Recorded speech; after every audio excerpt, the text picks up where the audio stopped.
Basit ve huzurlu bir yaşam isteyenlerin hayata geçirebilecekleri bir yaşam felsefesi, Lagom. İş hayat dengenizi iyileştirmek, evinizdeki fazlalıklardan kurtulmak, bilinçli bir tüketici olmak, hayattan tat almak, günü verimli geçirmek ve daha birçok konuda size rehberlik edecek Lagom felsefesini birlikte keşfedelim. Lagom İsveççe bir kelimedir. İsveççe'de telaffuzu lagom şeklinde olsa da birçok dilde lagom olarak telaffuz ediliyor.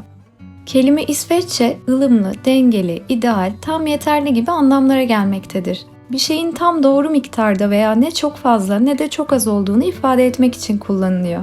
Lagom, İsveçlilerin Dengeli Yaşama Sanatı adlı bu kitap sayesinde Lagom felsefesi çok büyük kitlelere ulaştı ve giderek popülerleşti. Peki bu felsefeyi bu kadar kısa sürede insanların benimsemesinin sebebi nedir? Bana kalırsa hem sadeliği hem de konforu bir arada barındırması büyük bir etkendir. Yaşam kalitemizden ödün vermeden hayatımızı sürdürebileceğimiz bir alan yaratıyor bize. Minimalizme benziyor gibi görünse de aslında farklı bir mantığı var. Minimalizmde az olana odaklanılırken Lagom'da ne az ne çok, tam kararında olana odaklanılır. Bu da aslında bu yaşam felsefesini daha uygulanabilir kılıyor. Tabii felsefeyi sadece eşyalar üzerinden düşünmeyelim. Adı üstünde bu bir yaşam felsefesi. Hayatınızın her alanına etki edecek bir şeyden bahsediyoruz. Felsefeyi daha iyi anlatabilmek için hayatınıza uyarlayabileceğiniz önerileri maddelendirmek istiyorum. Bu maddeleri dilediğiniz kadar çoğaltabilirsiniz. Ancak yeni başlayanlar için en azından felsefeyi daha net anlamak ve uygulamak açısından rehberlik edecek şekilde örneklendirmeye çalıştım.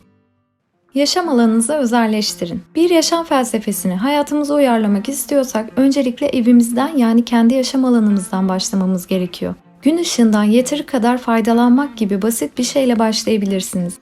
Güne başlarken perdeleri açmak, evde olduğunuz vakitlerde mümkünse balkonda bol bol vakit geçirmek yapabileceğiniz en basit şeyler. Evinizde renk olarak beyazın yanında yeşil ve toprak tonlarını da tercih ederek daha huzurlu bir atmosfer yakalayabilirsiniz. Tabii evinizi bir anda baştan yaratacak haliniz yok. Gereksiz eşyalar arasından ayrım yaparken bunu dikkate alabilirsiniz. Ayrıca evinizde ya da balkonunuzda bitkilere yer verebilir, bu şekilde bir denge kurabilirsiniz. Doğada olmak her zaman iyi hissettiriyor değil mi? Yeşillikler içinde yürümek, toprak kokusu almak. Evinizde bitkiler olması da ruhunuza iyi gelerek stresinizi azaltabilir. Bambu, ahşap ve hasır gibi doğanın içinden gelen dokulara evinizde yer vermek de sizi daha huzurlu hissettirebilir. Sürdürülebilir bir dünya için geri dönüşüme uygun ürünler kullanmak, atıklarınızı minimuma indirmek yaşam alanınızda yapabileceğiniz ufak değişimlerdir. Evinizde fazlalıktan uzak ama tüm ihtiyaçlarınızı karşılayabileceğiniz kadar eşya bulundurmanız hem konforlu hem de basit bir hayat yaşamanıza olanak sağlar. Fonksiyonel ürünler kullanmak, birden fazla ürün özelliğini tek bir ürünle sağlamak, gereksiz eşyalardan kurtulmanıza yardımcı olabilir. Sosyal hayatta Lagom felsefesi. Arkadaşlarınızı çok seviyorsunuz, her şeyinizi paylaşmak istiyorsunuz ama sonradan bir huzursuzluk yaşıyorsunuz. Gereğinden fazla konuşulan her şey zihninizde gereksiz bir yer kaplar.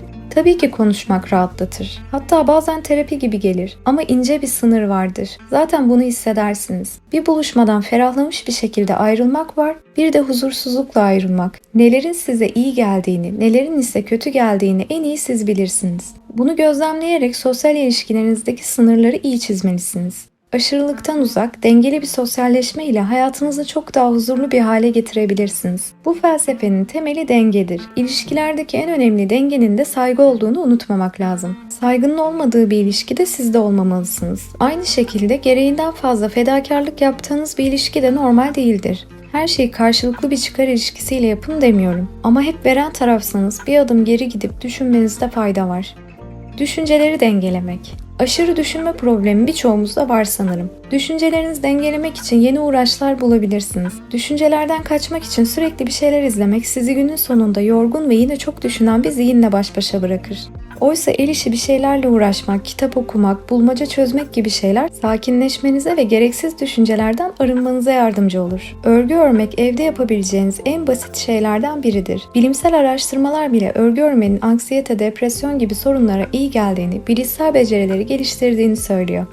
İlla örgü örmek zorunda değilsiniz. Ahşap bir şeylerle uğraşabilir, seramik kursuna gidebilir, takı gibi şeyler yapabilirsiniz. Bu tür uğraşlar gerçekten sizi kalabalık düşüncelerden kurtarıp daha sakin, dengeli bir hale getirebilir. Çünkü etkisi sadece o anlık değildir. Bunları alışkanlık haline getirdiğiniz zaman tüm hayatınıza etki ettiğini görebilirsiniz. İş özel hayat dengesi. İsveçlilerin iş ve özel hayat dengesi aslında onların çalışma sisteminin de bir parçası. Bizim ülkemizdeki çalışma saatlerini düşünürsek kendimden de biliyorum ki bu dengeyi kurmak çok zor. Bir dönem benim sadece işe gidiş gelişim 4 saat sürüyordu. Biliyorum birçoğunuz benzer şeyler yaşıyorsunuz. Bu yüzden daha uygulanabilir şeyler söylemeye çalışacağım. Öncelikle özel hayatınızdaki konuları iş yerine taşımamaya ve aynı şekilde iş yerindeki konuları özel hayatınıza taşımamaya dikkat edebilirsiniz. Böylece en azından zihinsel yükten kurtulmak mümkün olabilir. Uyku saatlerinizi düzenleyerek sabah işe gitmeden önce normalden daha erken kalkıp güne sakin başlamak tüm gün kendinizi daha iyi hissetmenizi sağlar. İşten gelip sadece yemek yiyip uyusam bile saat geç oluyor diye düşünebilirsiniz. Ama telefon sürenize bakarsanız aslında o saatin neden hemen geç olduğunu anlayabilirsiniz. Evet, vaktimiz çok değil biliyorum ama farkında olmadan saatlerimizi telefon, televizyon gibi cihazlarla geçirebiliyoruz. Onun yerine vaktinde yatıp sabah gününe sakin bir başlangıç yapabiliriz.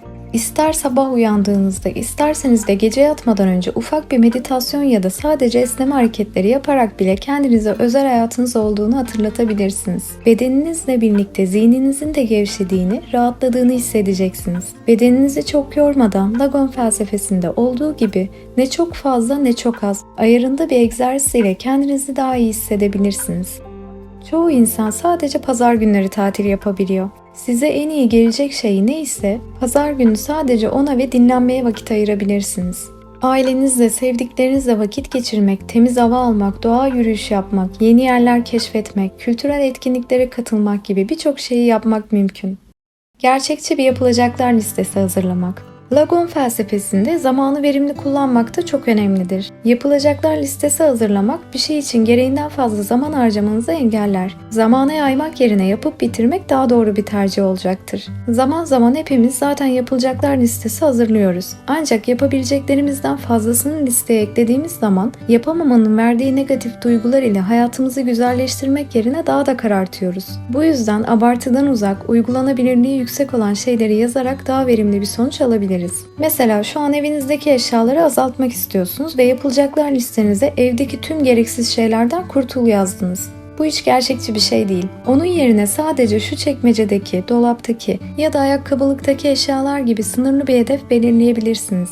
Şimdi yapılacaklar listenizi tamamlamanıza yardımcı olacak bir teknikten bahsedeceğim. İsveçlilerin de kullandığı bir yöntem olan Pomodoro yöntemi ile zamanınızı verimli kullanarak işlerinizi halledebilirsiniz. İhtiyacınız olan şey alarmlı bir saat.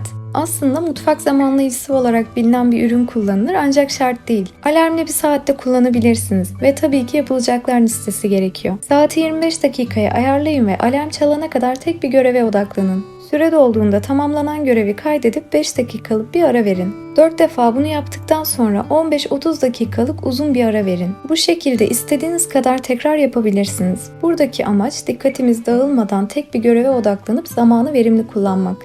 Tüketimde denge ve paylaşım. Lagon felsefesinin belki de en güzel özelliği sadece fazlalıktan kurtulmak değil, aynı zamanda da paylaşmaktır. Denge kavramı yine burada devreye giriyor.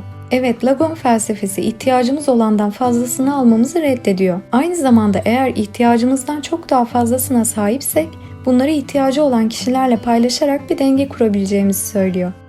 Sosyal medya artık hayatımızın her alanında etkili. Facebook'ta hemen hemen her şehir için eşyalarımızı ihtiyacı olan kişilerle paylaşabileceğimiz gruplar var. Gereksiz eşyalarınızı atmak yerine gerçekten ihtiyacı olan kişilere verebilirsiniz. Facebook'ta atma ver şeklinde arama yaptığınız zaman karşınıza birçok yardımlaşma grubu çıkacaktır. Evinizde belki de 10 yıldır kullanmadığınız bir ürün başka biri için acil ihtiyaç kategorisinde olabilir. O yüzden tüketim dengesini kurarken paylaşım seçeneğimizi de unutmamalıyız.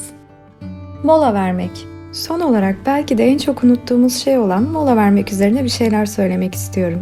İsveçlilerin hayatın içinde bir mola verip kahveyle anın tadını çıkardıkları bir geleneği vardır. Buna fika adını verirler. Aslında bizim kültürümüzde de olan bir şey. Ancak çoğu zaman unuttuğumuz bir şey. Gün içinde omuzlarımızda bir gerginlikle oradan oraya koşturup dururken soluklanmayı kendimize çok görüyoruz. Önce şunu bitireyim, önce şuraya gideyim diye adeta bir zincir örüyoruz. Ne kadar yoğun olursak olalım sadece birkaç dakika bile olsa derin bir nefes alıp sakinleşmek için vaktimiz vardır. Stres döngüsünü kırmak ve az da olsa rahatlamak için mola vermek zorunlu bir ihtiyaçtır. İş yerinde de özel hayatınızda da bu geçerlidir. Vakit kaybı gibi görünen bu süreler aslında işinizi daha verimli yapmanıza yardımcı olacaktır. Zihninize ve bedeninize mola verip dinlenme şansı tanıdığınızda bir saatte yaptığınız işi daha kısa sürede yapabilirsiniz. Unutmayın, zamanın dengesinde mola vermek vardır. Her şey dengede güzeldir.